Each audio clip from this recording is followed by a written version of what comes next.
Hey, hello. This is Kylie again. And today, well, tonight rather, I'm going to be reading a story called A Meeting Between Friends, written by Hamel Hamster. Okay, here I go. It was a cool autumn afternoon as the President of the United States, George W. Bush, slowly drove his truck into the gates of his mansion after a long day of fishing. The U.S. is in crisis. The bailout failed. The stock market almost crashed twice, and people are being laid off. Bush was up to his ears in first-class problems he had to help fix, but he was sick of it. You think I'm a terrible president, huh? Well, let the next idiot worry about your problems and leave me alone, he thought as he drove in his garage and closed the door. He was somewhat right. Everyone called him an idiot, an utter failure. Utter spelled like what the breasts of a cow. Failure of presidents who can't talk worth a shit, and now they want him to lift a finger to help him? He sighed. 8 years of my life. George walked in and went into the kitchen for some beer and pretzels when he heard talking in his living room. He moseyed down and saw his First Lady Laura Bush talking on the couch with Mrs. Cindy McCain. Oh, great, George, you're home. Mr. and Mrs. Kane, Mr. and Mrs. Excuse me, Mr. and Mrs. McCain just came over for a visit. Then, shuffling out of the next room, John McCain came in and greets W. Mikey! Mikey? McCain, I guess. Yeah. Mikey! I haven't seen you face to face in months. He gives John a firm handshake and hug. Me and the missus came here to talk to you about the current situation in the stock market. Bush felt his spirits sink as he was tired of being reminded to do something for this very serious situation. Can we talk about it later? How about some dinner? After a hearty meal of pork and gravy, the missus went back to the living room to talk some more. This left McCain and Bush alone in the kitchen while one of the Bush's servicemen washed the dishes. Bush felt exhausted, but not as much as McCain, he's sure. The man nodded in and out during dinner, and he had been walking as if his back was killing him.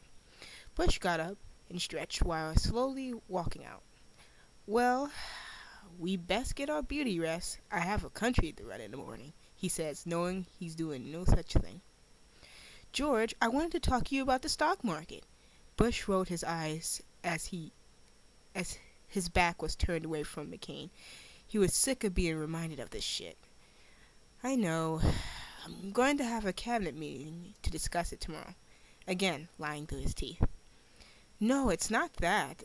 Can we talk about this alone? Bush wanted to go to sleep, but he knew what McCain wanted to talk about was pretty important to him. He sighed and went down the hall. Follow me downstairs.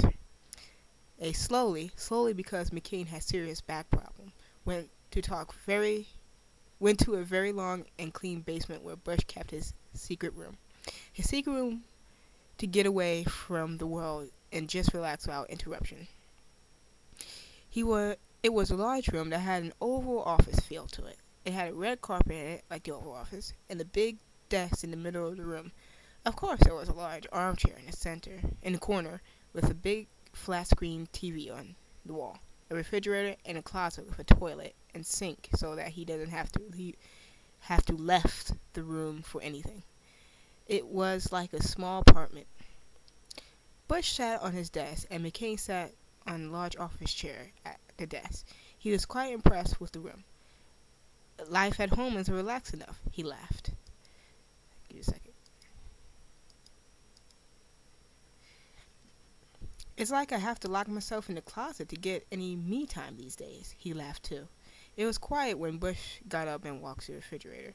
Want a beer? I shouldn't, McCain declined. Oh, come on, a beer won't hurt. And besides, it will soothe some of the stress off your back.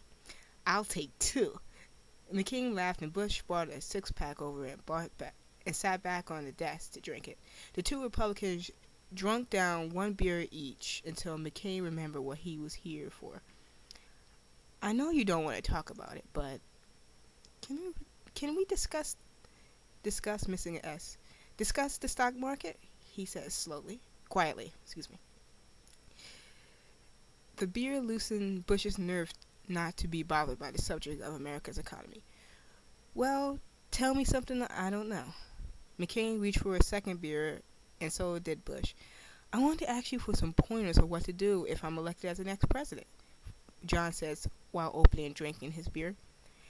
Like, like, what to do?